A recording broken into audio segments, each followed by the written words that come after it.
One thing is inflammation. So if you step back for a moment and look at what this disease actually is, the big surprise is what we call Alzheimer's disease is actually your brain's protective response to several fundamentally different insults. So one, anything that causes chronic inflammation, and that can be from molds, it can be from Lyme disease, it can be from leaky gut, it can be from poor nutrition, it can be from glycation end products. Any of those things that create a state of chronic inflammation will lead to a state in which you activate things like NFkB, a mediator of inflammation, and that causes your brain to respond by producing the very amyloid that is now shown by people like Robert Moir at Harvard and his colleagues to be an antimicrobial. So you're responding to an inflammatory process. That's type 1.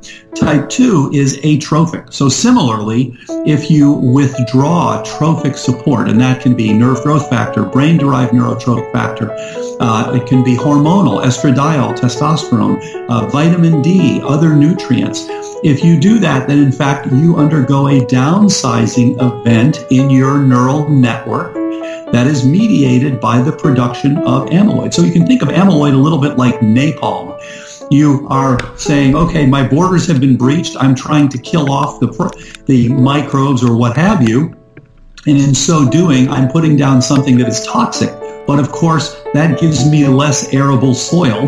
That gives me less support. So whether you come at it from the direction of inflammation or come at it from the direction of I don't have enough support, you have a downsizing phenomenon. And then type 1.5, which has features of both, is actually from sugar. So it's glycotoxicity.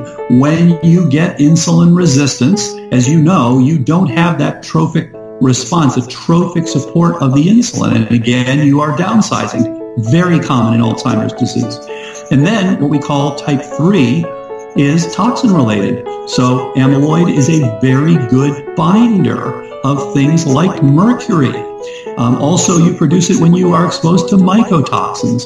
So again, you're in a scenario in which your body is responding to an insult by putting down something that is saying, we're going to survive, but we're now going to live in a smaller network. So you want to look at all of the contributors and you want to address all of them. And so you mentioned earlier that, and this is a very big point that people are always surprised on, is that sugar could be one of the driving factors for dementia.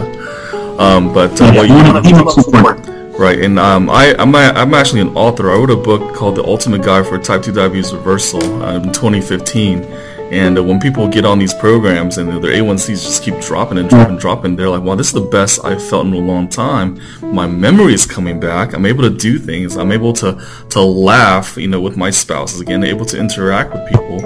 And so, it's really crazy that sugar is something that we perceive generally as a culture as a good thing is such a not so great thing for the brain. So, and I think we have to kind of reshape our mindset a little bit, around all this, right?